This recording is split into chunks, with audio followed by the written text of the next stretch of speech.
Hello guys, maybe you have seen this tank before, and maybe you might be wondering what are all these components of the tank.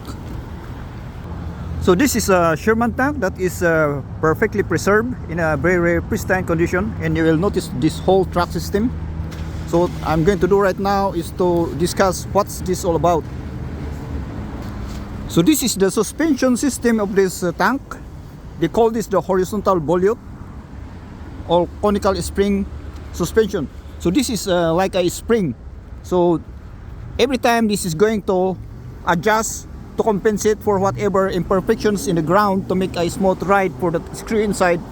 This one is going to compress. You will notice this is a spring type.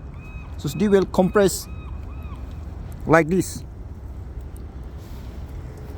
So this tank is about weighing about 32 to 40 tons, and this spring suspension can accommodate it, but for a heavier tank, this has its own limitation.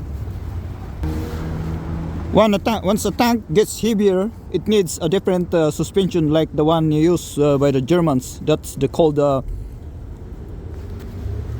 suspension bar system, which was also later adopted by the Americans under more later tanks design.